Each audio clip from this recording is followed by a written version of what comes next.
Charlie Kirk faces off against a rude, entitled, arrogant, and narcissistic leftist. Folks, that is an understatement, all right? This guy he's a piece of work, okay? I'm going to be charitable today, so we're going to get right into it, guys. It's going to be fun, but first, do me a huge favor here. Like our video and share it around so we can keep bringing you all this great, hard-hitting content. And as always, Patriots, I'm your host, Darian, and this is Resist the Mainstream. Yes, sir. All right. Is this thing on? Oh, yeah, I guess it is. All right. My name is Blake. Watch out, everybody. The master debater is here. Get him out. This is freedom of speech. If you don't like it, up.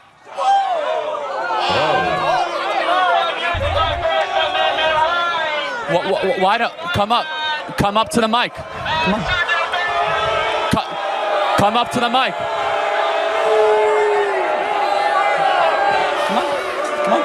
Come up to the mic. No, come on, come up to the mic.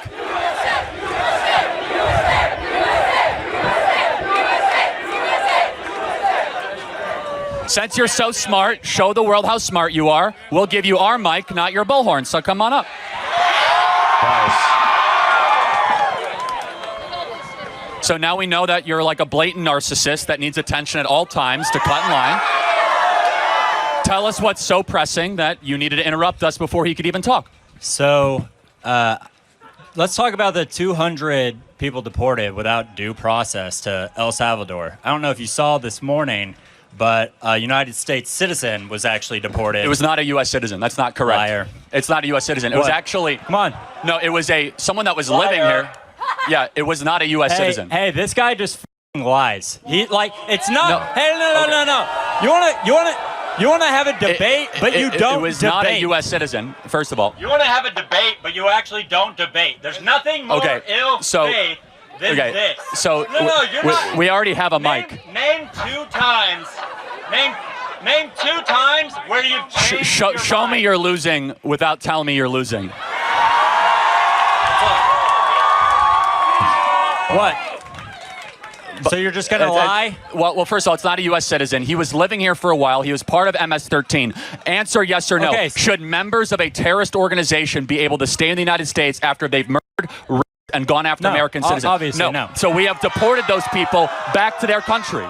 The Fifth Amendment That's what they've done. calls for due process. The Fifth Amendment does not apply to foreign citizens that are here it says illegally. all persons. No. It's only to U.S. citizens. That's a f***ing lie. He's a liar. So, okay. He can't debate. He just lies. You've now sworn like 3 times. Let's just What, calm you don't down like a little freedom bit. of speech? Well, I mean, you could say whatever you want if you want to make a fool of yourself, but we do have like 10-year-olds here and 11-year-olds, so can we have some decency? Whatever. Okay, you don't care. Wow. You're a typical leftist because you only care about yourself, Who said I was not a about the leftist? other people. Who said I was a leftist? Well, it's very clear by how you're acting. Let me ask you a question. Should we be able to deport terrorists that are here in the United States? With due process. And we gave them due process. What was the due process? They were part of MS-13. Then how It did was very clear. No, and that now is they're not in an true. El Salvadorian jail. That literally But isn't true. Most also, importantly, why wouldn't they just get deported? Why would they get sent to a jail? Well, deported to a jail. By the way, many of these people not in their country. They're not from El Salvador. Many of these people were already in prisons for crimes that they committed against the United States of America. So do we have a right to decide who is in the interior of the United States? Yeah. Okay, so then what's your big disagreement? It's called due process. Again, the due process, Hold on. if every single one of them got their own trial and their own date. They did not get a trial. If they got that, it would take us 10 years to deport like 200 people. Yeah. We have a constitutional right to be under the Alien Invaders Act of 1798 to be able to We're not at war. Well, hold on.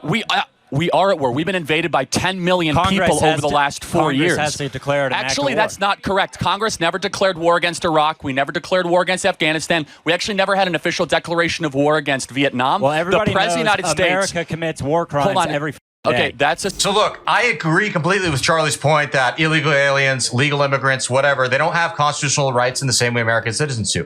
They just don't, all right? They don't get a full fair trial, especially when they're over here committing crimes and, doing gang stuff. Forget that. But I will say, I think Charlie's gotcha kind of fell flat here, okay? Namely, there's this idea in the Constitution that Congress has the power to declare war, and the president technically does not, okay?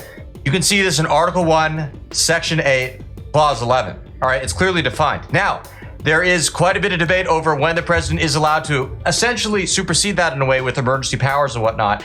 And, you know, some people argue it can happen sometimes. Some people can argue it happened never. Some people can argue it happened under a very specific circumstance. There's a lot of debate surrounding that. But the point stands, you know, I think Charlie himself would even argue that Iraq war, probably a bad idea, and probably in a way was illegally waged, given that Congress, you know, like he said, didn't declare it. So that's some food for thought. Okay, that's a separate issue. And supports but let's let's stay focused. Who is the commander in chief? Donald Trump. Yes. So praise God. So if the commander in chief labels an invasion, it is an invasion. So when Venezuela opens up their prisons and sends in and murder to the interior of the United States, we have the right. Proof. We have give you proof. The Venezuelan government has been found with a bipartisan congressional study that they have been sending the worst of their citizens to our country to increase crime, to kill people like Lake and Riley, to come into our communities. We have the opportunity and the ability, based on the laws of the land, to say that this is an invasion from a foreign country and we are repelling it. And by the way, how is it not an invasion when 10 million people come into your country uninvited? That is an unfact number. Okay, then let me ask, what is an invasion?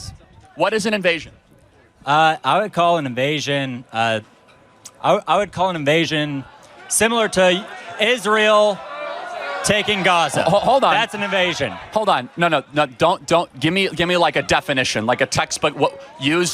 Define the term. It's a military conflict. Okay, so what you mean when they come with weapons and they're all military-age men and they come into the interior of the United States and that they're being prompted by a government or a cartel? How is that not a invasion? The guy's ridiculous definition of invasion you gave just now shows how these leftists will just think with programming and emotion. There's no actual critical thought or effort to, you know, learn the truth, understand some kind of reality. For Pete's sake, stick to the topic at hand. My gosh, Israel, Palestine. What does that have to do with anything? He's not a king. No. Answer the question. I never said he was a king. Okay. He's a duly elected president. So is it not an invasion? No. It's called illegal immigration. And you do it, and you solve it via due process. Okay. It's not an invasion. At what point would it become an invasion? Probably whenever they, tear down the border and actually, steamroll in with military, vehicles. Yeah, we would have no idea what that would look like, right? No, we do know what it look like. It's what's happening in Israel and Gaza right now. Okay, that's a whole separate issue that I'm happy to talk to you about. It's a perfect example of an invasion. No, hold on. How is it not? I actually agree that Israel has invaded Gaza. I agree. Okay, because they're using sophisticated military equipment like the Venezuelan cartel and the drug and the Sinaloan drug cartels. They're being funded by the United States. Governments. Second, it's planned by governments. Third, and most importantly, do you think 10 million people that have come into this country since Joe Biden was president, was that good for America? To be clear, I don't think you're here to actually have a debate because clearly you never change your mind. No. So well, I'm actually not here to debate you. I've asked you 5 or 6 questions and you haven't. Faith person. Yeah, you interrupted me. Do you condemn Elon Musk doing Nazi salutes? Wow, this guy is insane and he's all over the place, guys. Hold your horses, sit tight. Part 2 is coming out. Sorry, it is just so long. The guy is so insane. We had to make multiple videos with it. So that'll be coming up soon. With all that being said, hope you all enjoyed it, guys. Comment below. Let us know what you liked about the video. If you want to see part 2, we're more than happy to do that. And hit that subscribe button down below. And that way, we'll be sure to see you again soon. God bless.